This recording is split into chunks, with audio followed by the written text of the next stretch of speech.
All right, folks, welcome back to another episode of Into the Lion's Den with your co-hosts, Captain Nice Hat.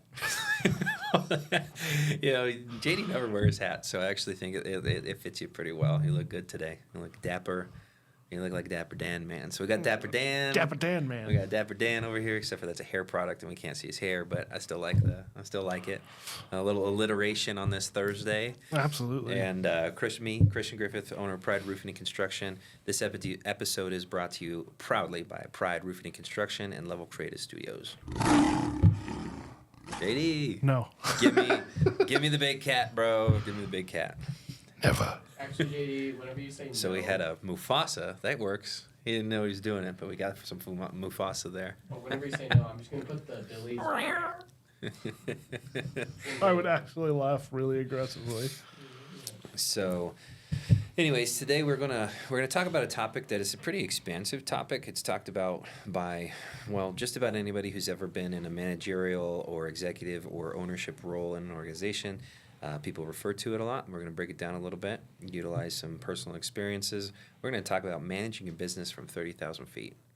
So I'm going to start first with a question for you, JD. Okay. What does it mean to manage from 30,000 feet? So this is a thing that I know that I have struggled with as far as managing from 30,000 feet of. But as far as to answer your question, it's not being right inside of the minutia all the time, being able to objectively see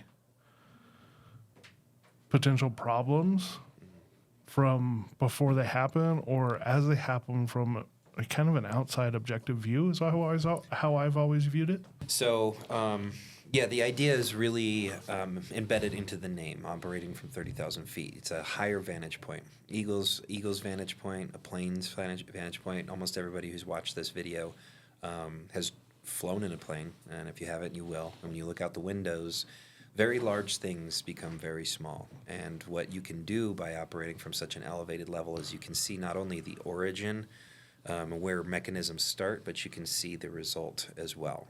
So maybe we're not looking at this business from 30,000 feet up in the air and pretending we know what we're doing, but the idea is that we can look at an entire process from start to finish in one captured view and be able to deduce the origin of whatever hiccup or problem there is within inside of it, right? A good example for the audience, if you, which maybe Lachlan will be able to do this, if you pan in on this table and you take a shot of this table from right here, and you just take a picture of it, and you hand that picture to somebody, right? Nobody knows what the hell that picture is of. They're like, ooh, those are some cool colors. But that's as far as it goes. You go about a little bit farther, still just cool colors. You go farther than that, you're like, oh, wow, that's a table. And then you go farther than that, and you can see that this is an entire production setup for a podcast studio. You go farther than that, that's a studio setup inside of a business, right? It's inside of Loveland, it's inside Colorado, it's inside of the United States, whatever, right? So the further out you go, the more you can understand the full picture of whatever it is that we're talking about. We yell at our account managers all the time when they're taking roof photos for inspections that they're taking things too close, right? They're like, oh, this is a great photo. But the production team, like we're trying to minimize how many steps it takes to build a project. And if the production team member has to go there, why do you have the person in the first place, right? So you take something far enough away, you can see where the inaccuracies or inconsistencies were and why they took that picture. It's already understood by the fact that the picture existed because of the vantage point, right? So I wanted to talk about this specifically because it's something that we're, almost every topic is a spin-off of things that we're either battling or struggling with or overcoming or whatever inside the organization, which is why we think it's applicable to the community that views and witnesses the videos. But one of the things that started coming up now, I'm not going to name names and I'm not going to pretend that this is all of them. I don't want to generalize. But there's one division in our organization where we've heard over time more gripes about the responsibilities of those personnel and the cost or the payment that they're getting. So the value that they're receiving for the work that they're doing, those responsibilities and so on and so forth. I'm not hearing those same complaints from different divisions of people. So what does that make me think? I need to look at this from a further back perspective and understand where is it? What do we need to target in order to correct that particular complaint, right? And if you deduce this down and you figure it out and you can see the origin plus the result in one picture, what it seems to me is that this division, their department head, is not repeating the vision of the organization. They're not getting the same buy-in that the other division heads are getting. Why is that? So now we can go microscopic, bring it from that vantage point back down to a microscopic view and really get granular and find out, okay, let me hear a conversation that you have. How often are you doing well checks? How many times are you checking in on these guys when they're off site, right? It's really easy to gauge, the involvement, the investment, the what have you, like the current state of personnel when they're inside of the office, because you're around each other. You can hear their tone. You can hear that. You can see their mannerisms, that kind of stuff. But when they get further and further away, and there's more separation or satellite management, well, you have to apply yourself, if you're that director or that divisional head, to make sure that they never feel the distance between themselves and the nucleus, right? And we've seen that over and over again, where the more someone is independently functioning, it's a really neat caveat when you think about it, because everyone wants to be independent. Of like, I don't want any micromanagement. I don't want you dealing with me. But then every time it seems like we let someone get really independent and out there, all of a sudden we run into the opposite side of that problem, which is I don't feel like anybody cares if I'm there or not. Right. I feel completely excluded. I'm doing all of these things, and I could go somewhere else and do less things and make more money, or feel better about whatever's going on. And having to have those conversations, those 30, like, okay, that's where we zoom out.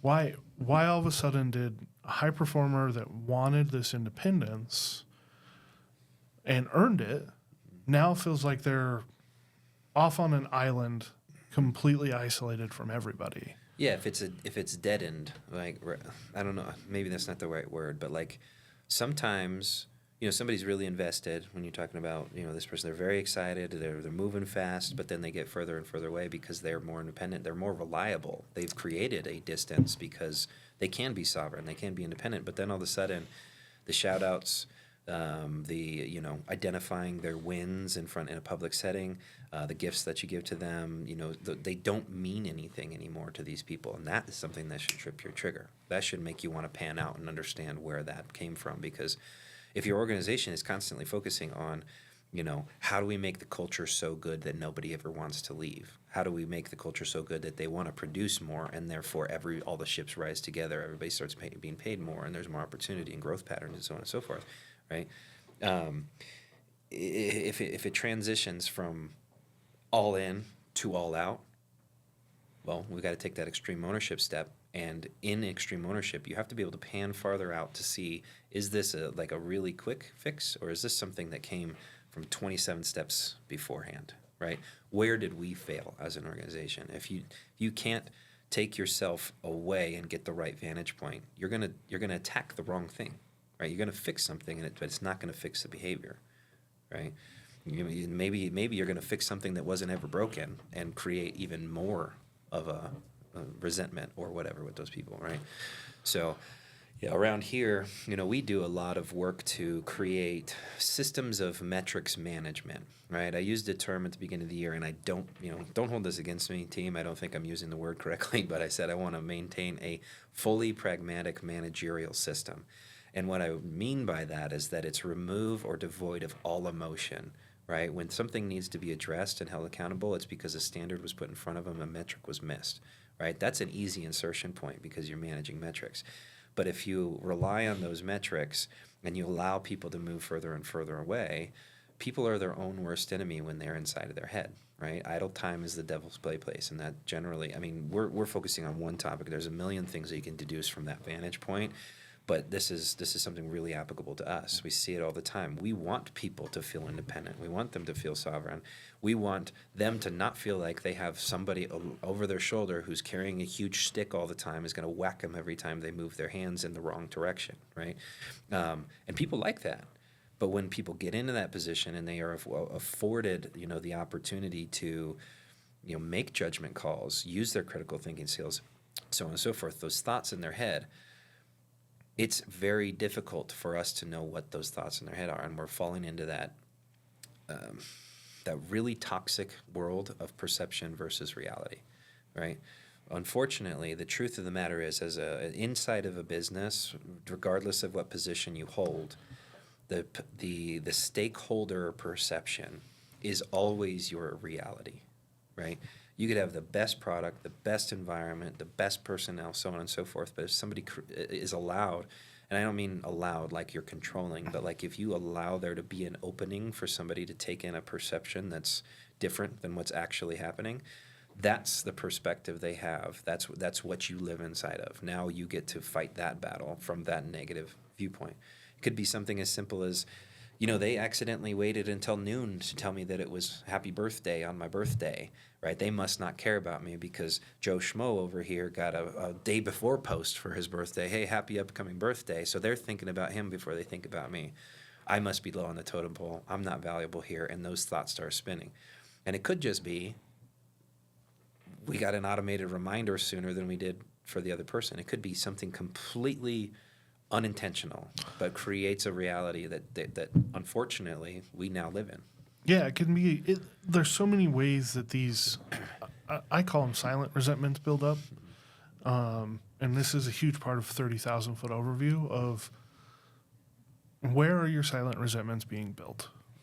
I've built a number of them accidentally, and that's part of the reason that we've done some of the things we've done of like, hey, for whatever reason, because sometimes you put someone in charge of something, but that thing that you put them in charge of isn't something they should be in charge of.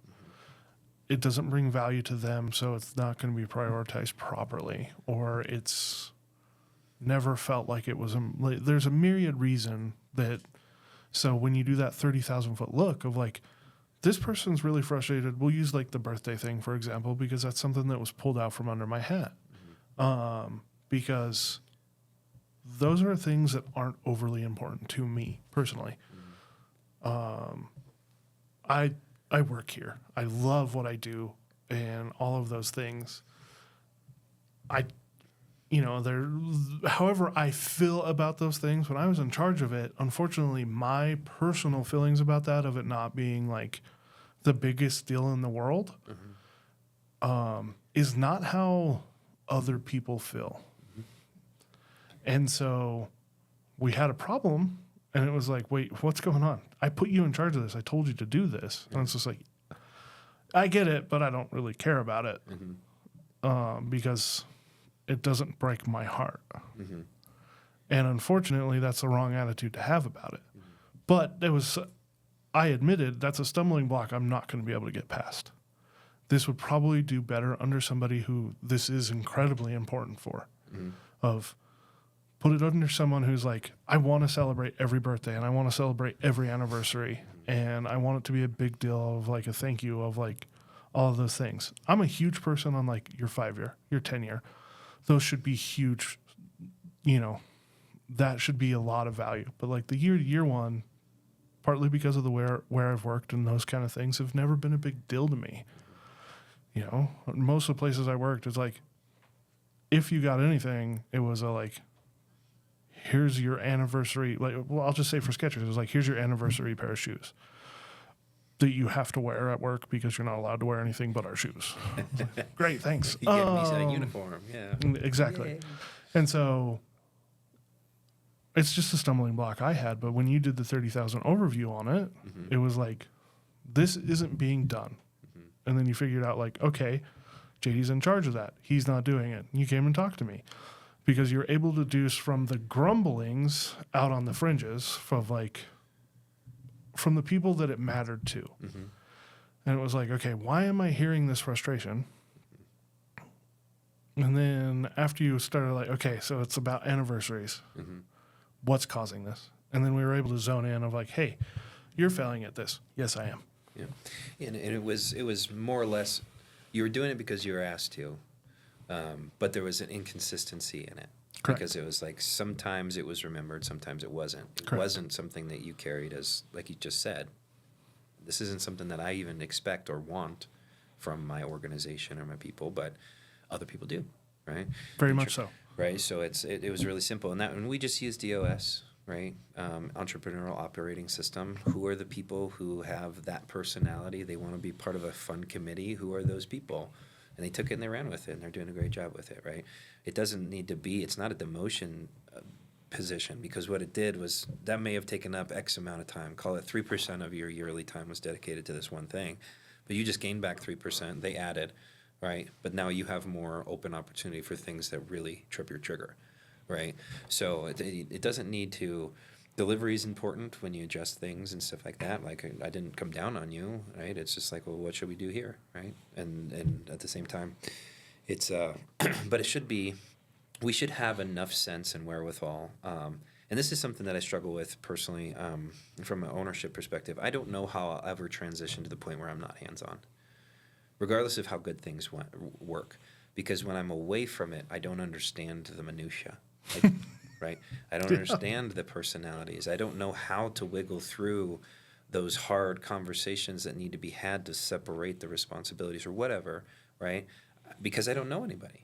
Right? I had this conversation just yesterday with our director of operations, and I was like, you need to tell me what you want to do, because I am not intimate with this particular person. I don't spend time regularly with them. I see them every Monday in a meeting, and that's it, right? And maybe that's a failing on my part, but really that's the way it was built and designed to be. That person is underneath of their wing, and they're cared for there. So I said, if you have a perspective and you have a recommendation, tell me why. And I'll understand that because you're intimate with this situation, and I'll say, yes, I approve. Let's do it, right? But not really being able to think. I mean, I've been a puzzler my whole life. I love puzzles. When I was a kid, my mom used to not really even need a babysitter for me. She had 2 babysitters. There's a whole stack of puzzles, or the Indiana Jones trilogy. That was it. Like, she knew I wasn't going anywhere for a very long time if she had those things available to me. Dialed in. Now, this was the 90s. Don't call CPS. Back then, we were alone. We did things well Starting before. at 10 years old. or sooner. Yeah. I had a brother 5 years older than me, so and he wasn't very good at babysitting, so I was alone really early on, right? And I'm still alive. I'm still kicking. So yeah, don't call CPS. But that puzzler thing, that's anecdotal, I guess, but Yeah. The puzzle thing, it makes sense to me. When there's missing pieces to something, you don't get the result that you want. Now, business maybe doesn't fit together like a square puzzle or a round puzzle or whatever else. And a lot of the mechanisms are very linear, but when you're looking at it from a 30,000 foot, I mean, there's crossed wires, so there's a little bit going on, but most mechanisms or procedures or processes are linear, right? This leads to this, leads to this, leads to this, leads to this. If you pull yourself back in the right vantage point and you see, I've got the origin, these steps are working perfect, but at this moment is when it veers sideways. It veers sideways, right? We're not getting the result we want because we're landing over here, or we're landing over here. We're not here. This was our destination. We need to course correct, right? The vantage point is what gives you the ability to actually deduce what it is about that step that's the problem. So you zoom out, find it out, then zoom right back in and get granular with it. Well, we notice this with when you do this regularly, a lot of time, and you get your management team talking about this, sometimes these things come to you before you've even caught them. You knew it was a problem and you said something, but it wasn't addressed until like it was really like, hey, what is causing this? And so the original problem we were seeing wasn't even the one that our operations director ended up being like, hey, this is creating a problem here in the chain. And that was like 3 steps later. And it went back to the one that we had been watching. And it was like, oh, okay, so that is a problem and we need to fix it. And a lot of that fix was, oh, we're not holding anybody to the flame. We're not making sure that this is being done timely. However that happens of like, is it because it's easy to forget about? Is it, and we ended up finding out it was not a myriad, but it was a few different things all in one of like this one, A, priority, B, desire to do it, and, C, it was hard to do, not at all, but it was hard to do, or It's the client hard to interact remember. hard to because remember. the prioritization wasn't there, or the care Correct. wasn't there, right? Yeah. The client interaction part of, well, I can't get this person on the phone, or like whatever. Some of it may have been an excuse. There may have been some reality in it, but it was like, wow, this is creating these changes Yep. 4 statuses down the line. Yeah. I've got another good example that we can utilize. So, very relevant. I'm not trying to cut you off. No, Sorry if I did. He didn't turn red, so we're this guy turns purple just like I do when he's a little irritated. But anyways, we brought a consultant in. How long ago was that now? Almost 3 years? was that 22? I thought it was 20. It would have been early 23. It was early 22. So we're in whatever. Anyways, Early 2 or 3 23. years ago, right? But during this the consultant being here, he helped us to actually he helped me particularly, and multiple people in the organization, pull back and start looking at that 30,000 foot perspective. But he started giving us tips and tricks and things that we can utilize for effective managerial styles and stuff like that. But one of the things he said was, whose monkey is it? And that became a regular conversation. Whose monkey is this, right?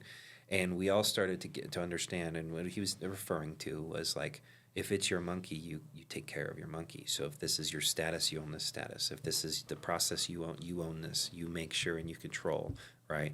The result is a picture of how good you are at your job. You own this thing, and it always works well. You're reliable. You're right, so on and so forth. But we actually created a problem simultaneous to having this conversation, right? Who owns the monkey? Because what ended up happening was That's not my monkey. people would start to say things like, that's not my monkey, right? Which is, that's an okay thing to say, right? But It needs to be said but at it times. Stopped at, that's not my monkey. And no more action happened from that point forward. Things got lost. They just lingered, right? We had jobs that were open for 3, 4, 5 weeks longer than they should be because somebody said, that's not my monkey.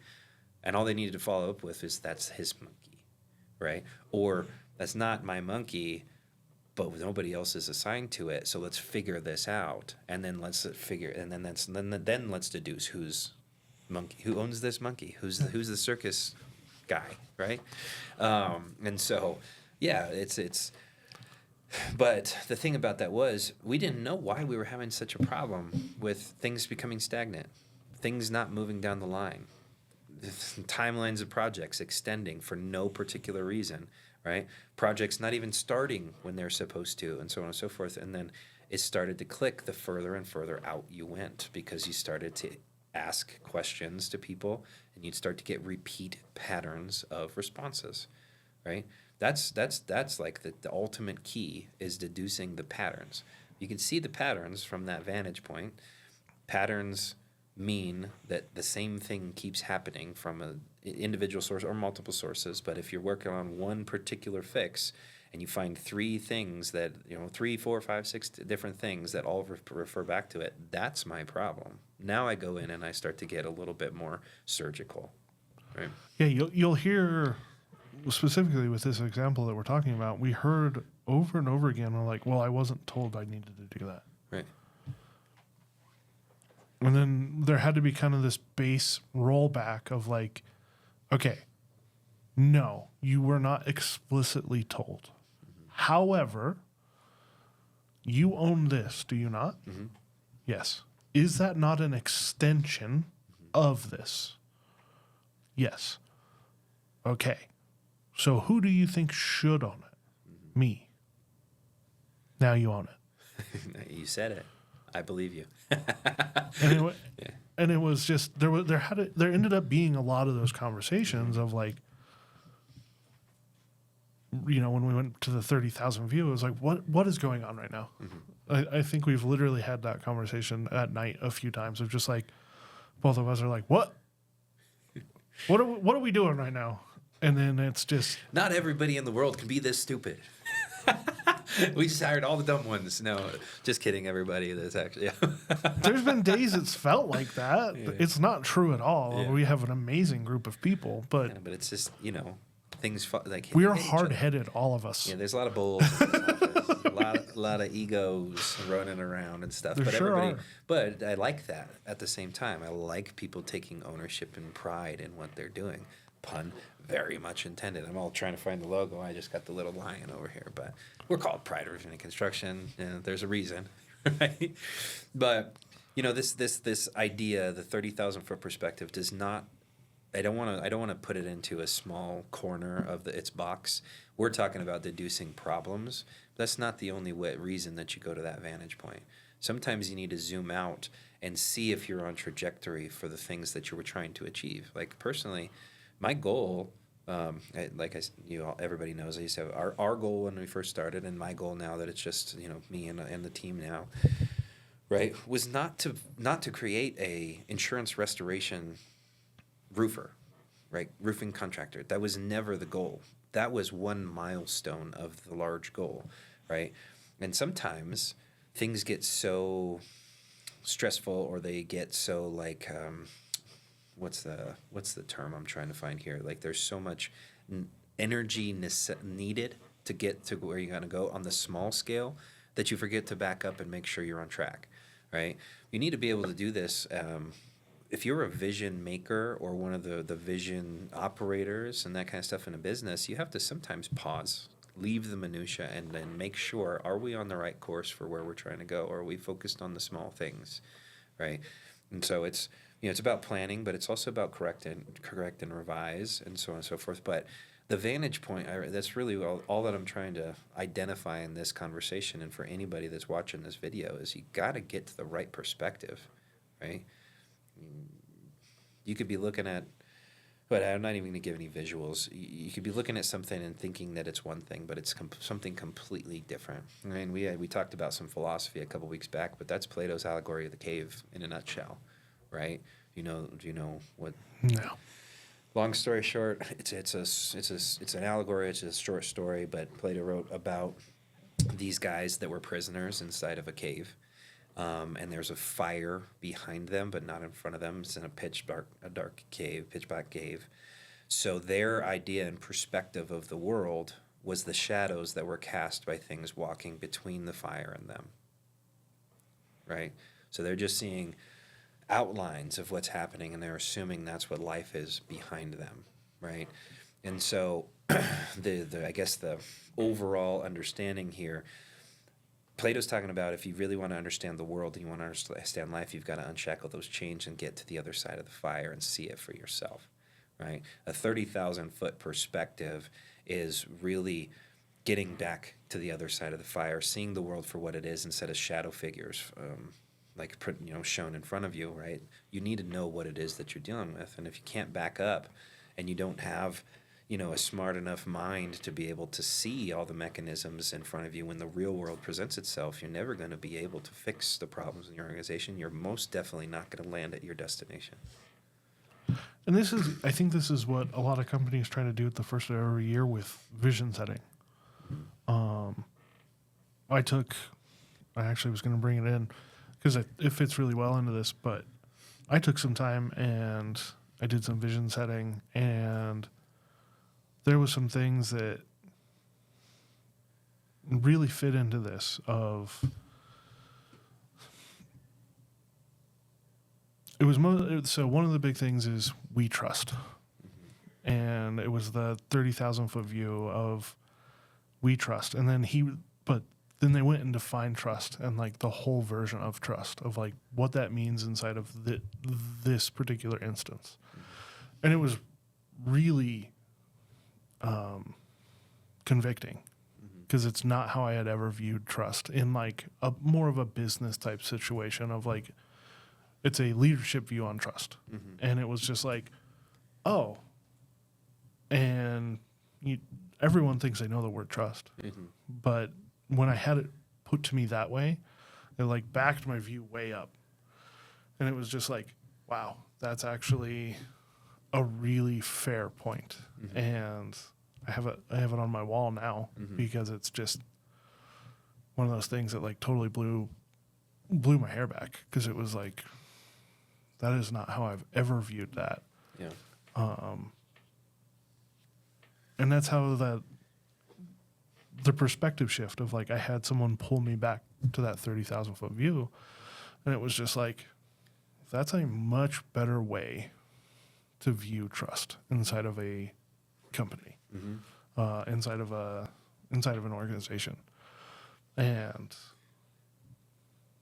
it was a lot more honest. And I think that that's the reason that team building and all those things are so important, because it gives you a chance to really step into that 30,000 foot view of like and see those things of like it's not always about, like we said, we kind of pigeonholed there for a little bit of deducing problems, but making sure that you're still on the path that you set for yourself, in your personal and work. Sometimes you got to check the map.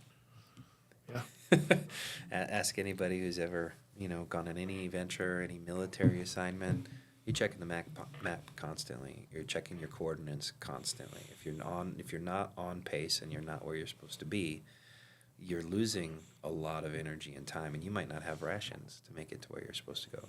You might not have packed well enough, and things are about to get dicey. But I think maybe we can open up an opportunity to talk about tools that we utilize to get into that 30,000 foot perspective.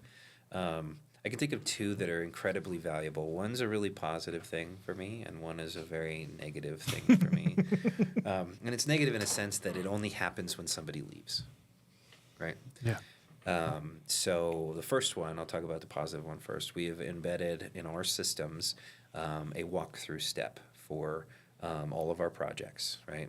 Well, not all of them. There are some of them that don't require a walkthrough because they're simple fixes and whatever. But when we're doing real heavy-duty, hardcore construction, we're going to go out and check it. And we're also going to ask a bunch of questions about our client's perspective of our processes. We're going to ask them the things that they liked and they didn't like. We're really going to gauge, right? About the people they worked with directly? Because of what I said from earlier in this conversation, their perspective is unfortunately our reality, right? Yes. So we need to know their perspective. So we have embedded this process where we go out and we ask the hard questions and we get to the nitty gritty and we find out the things that they do and they don't like. I occasionally, if I go out for a walkthrough and I've got this wasn't a great account. Maybe we didn't hit the timeline, or maybe we had to swap materials partway through because something happened with suppliers. There's a myriad, is that the word you like to use? A myriad of reasons why something could go sour.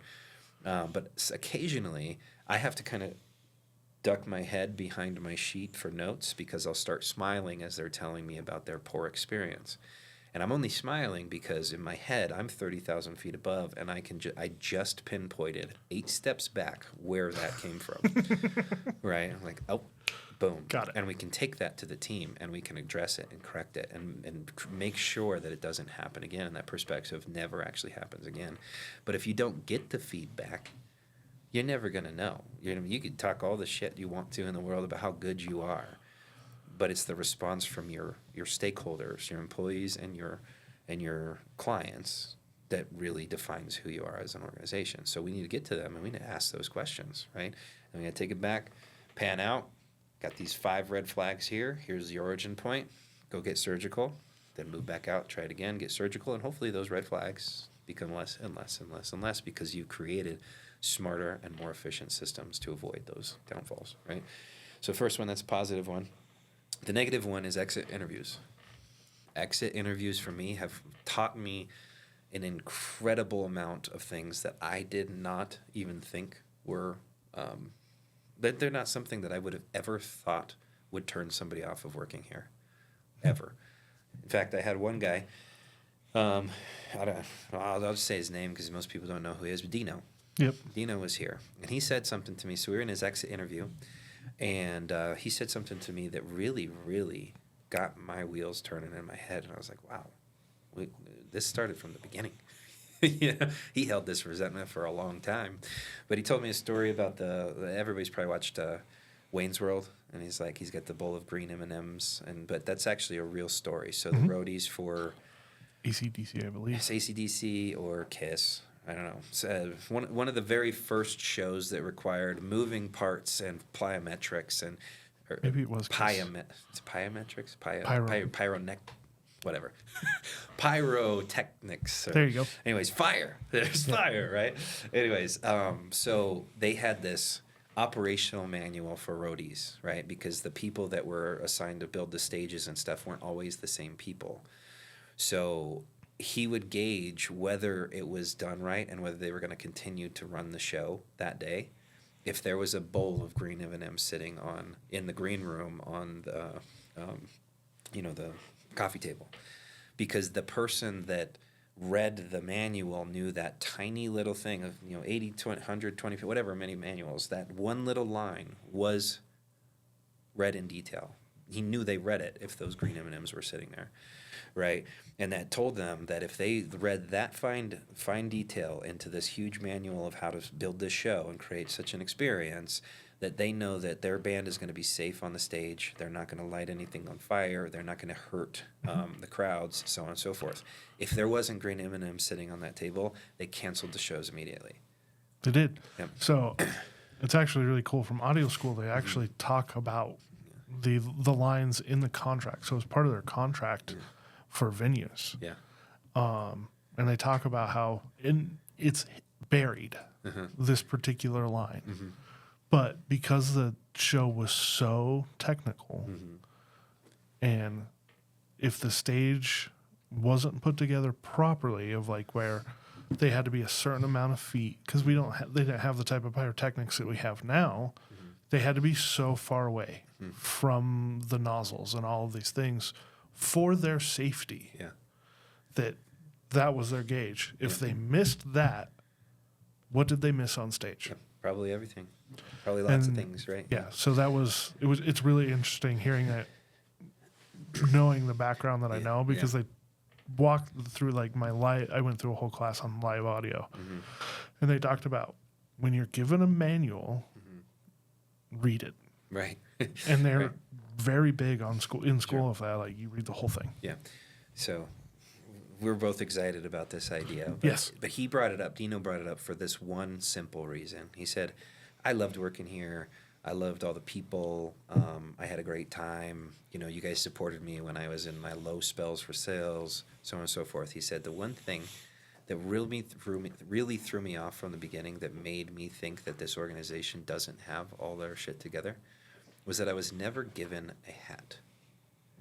A hat, right? He carried resentment for a year and a half about a hat that was never given, right? But what it made him feel like was he was just another guy. Nobody cared.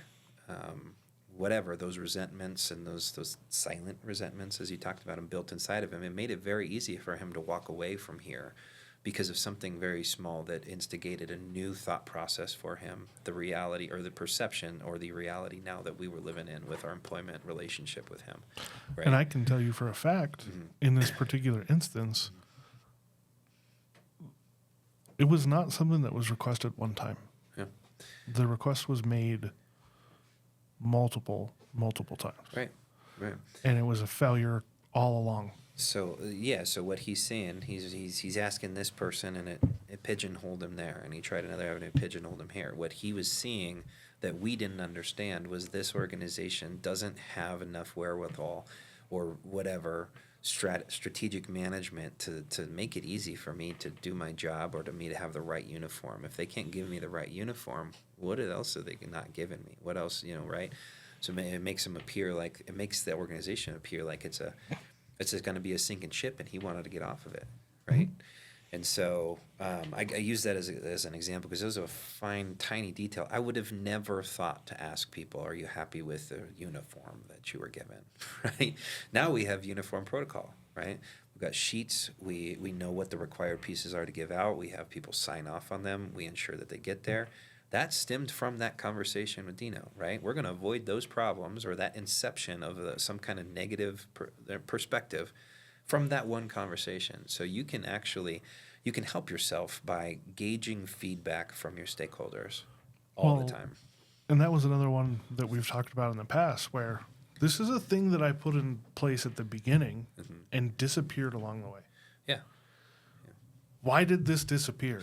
Yeah, well, that was my thought too. I was like, dude, we give everybody a uniform. We've been giving uniforms since the first employee we ever hired. You know, I was like, why is that? At first I was like, I'm kind of like irritated. And I'm like, oh shit, the small stuff matters too, right? And if we're not keeping some form of trust but verify to every procedure that's happening inside the organization, everything's going to fall off eventually. You don't call it out for what it is when a mistake is made, or when you find that something that was supposed to happen didn't happen, then it's going to continue not happening, right? And then it's going to get worse and worse and worse. So either way, that's a long story, pretty cool story, but for a smart reason. If we want to get the vantage point, we've got to get the feedback. We need to know things about our organizations that we're working in or running or whatever. And so those are two that are really easy off the cuff. We've talked about this 100 times, but I believe that reviews are incredibly valuable tools. If anything, it's just a good chance to sit down with somebody when normally you're so busy doing your jobs that you don't just get to interact for a little bit. Reviews are a two-way street.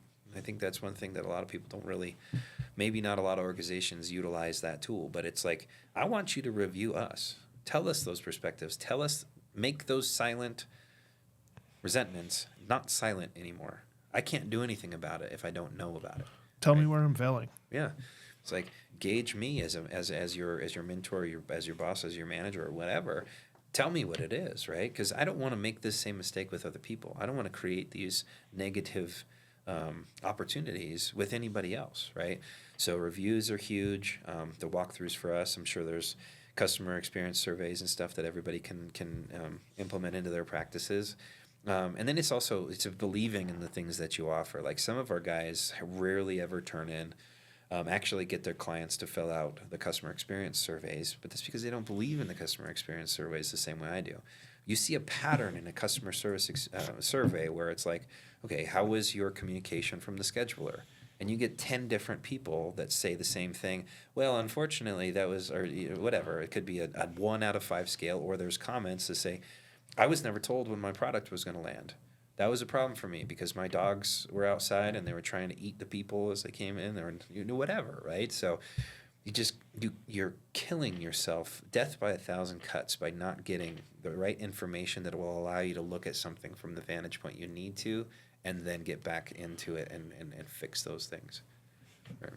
The one that I think it's another one we did that was really powerful that allowed us to take that step back was when we were talking about that business consulting came in, he had us send out a survey to every employee. Yeah, the anonymous surveys. Yep. And they were truly anonymous, and they were sent to everybody, and they were asked to fill them out. I don't remember exactly what the questions are now, but some of the stuff we got back was kind of telling of like, there was a very clear indication we needed to spend time with our managers after we read that. We need to know why it is that so many people were frustrated with their supervisor, right? They're not frustrated with the business yet. They were frustrated with their manager, right? I don't feel like I have any support. I feel like was the big one that reverberated across all of the chains on that of, I just feel like I'm on an island or I don't have support. And I remember hearing it a whole bunch.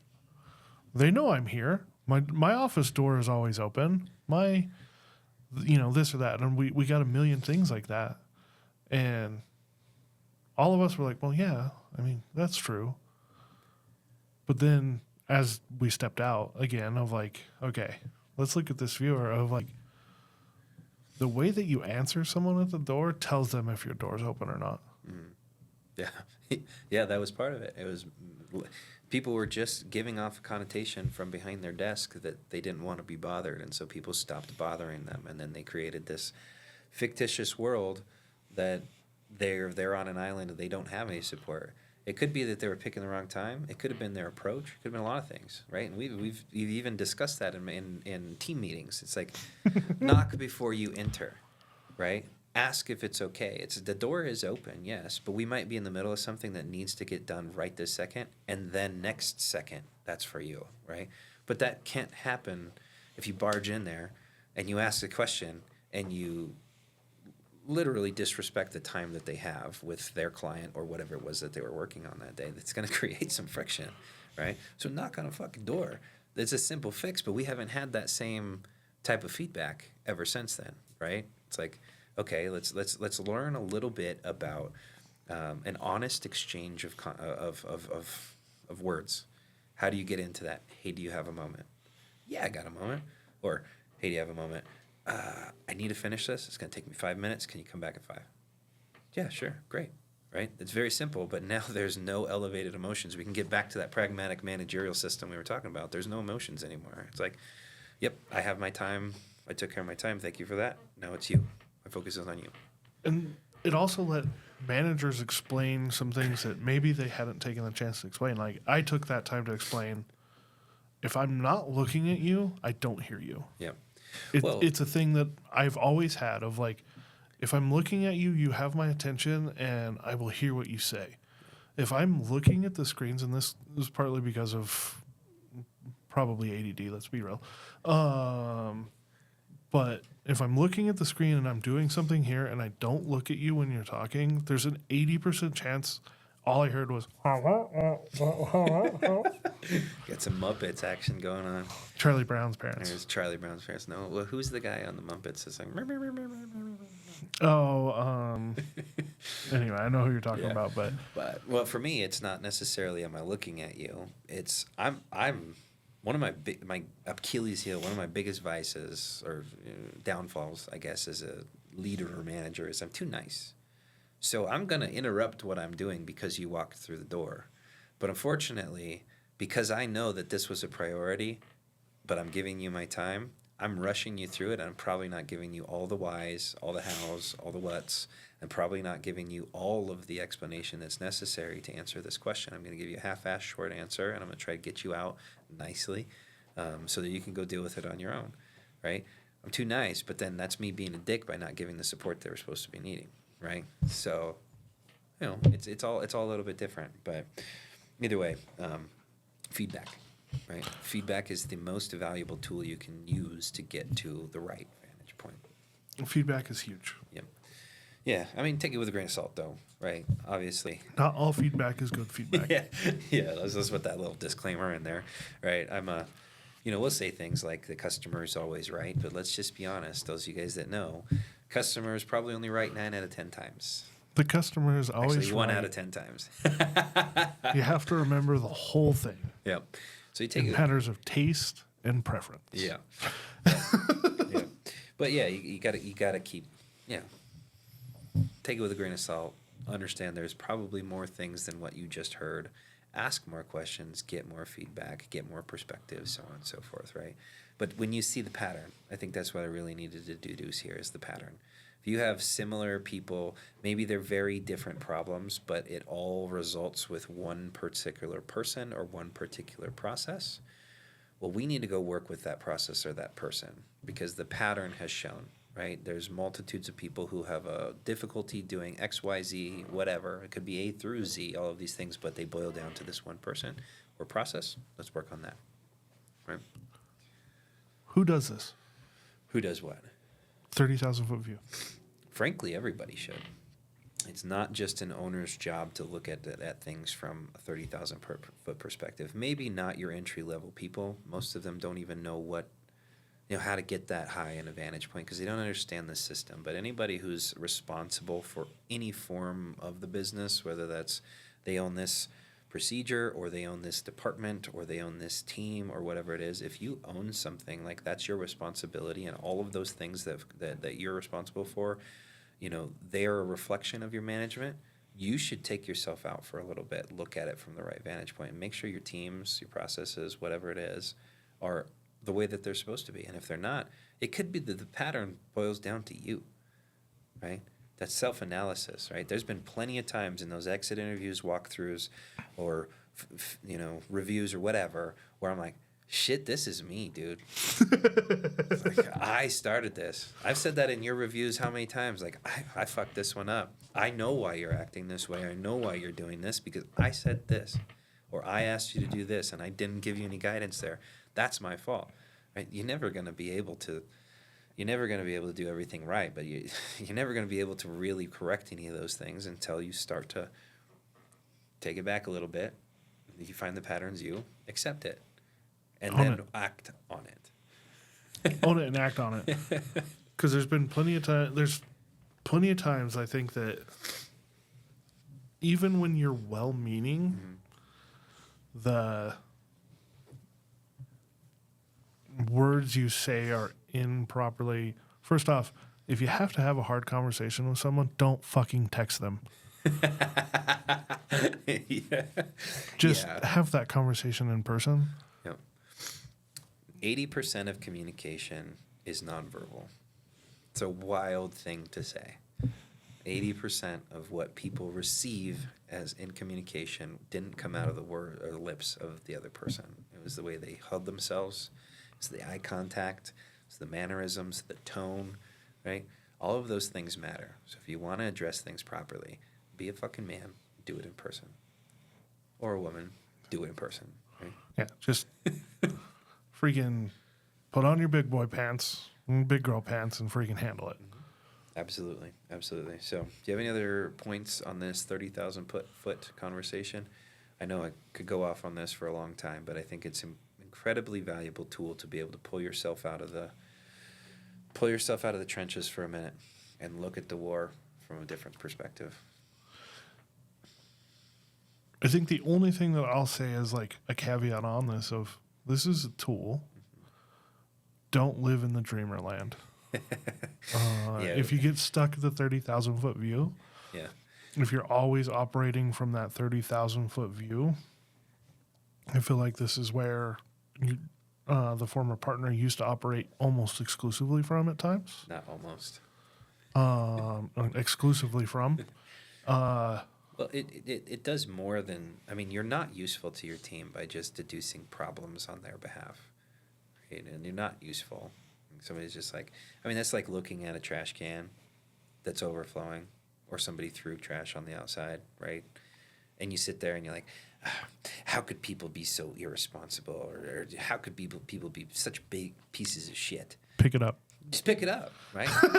Pick up the piece of trash and put it in the trash can. It's going to take, what, 3 seconds of your life? I mean, you can dedicate 3 seconds of your life to making sure that the world you live in is a nice place, right? But same thing here. And then don't deliver a 30-minute diatribe about it. Yeah, right. But it does. It kind of just creates an untouchable, like you create like a God complex or something. Like, I am this guy in the sky, Marionette. fixing little things with my tools from up here. It's not that. It's Puppet dance. You spend a very small amount of time gauging whether you're on course, and then you go back and you make sure you stay on course. You get back engaged and get back to work, right? Should always be that way.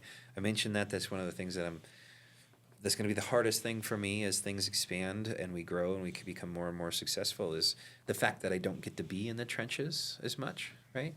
But that's where I'll want to just work on creating a more robust relationship with the people who own the individual departments, and I'll just have to trust that they're the right people.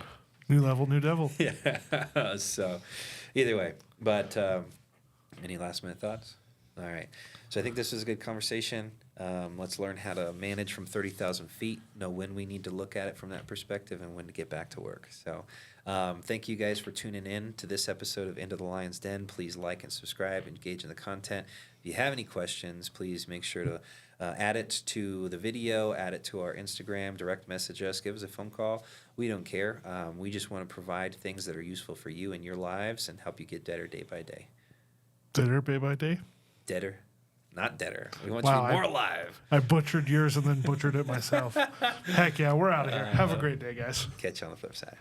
Thank you all for tuning in to this episode of Into the Lion's Den. We appreciate your time, and we hope that you've gathered enough ammunition to go out, fight the good fight, and become a better person every single day. Please like and subscribe, engage in our content, ask us some questions. We'd love to tailor fit the next episode to you.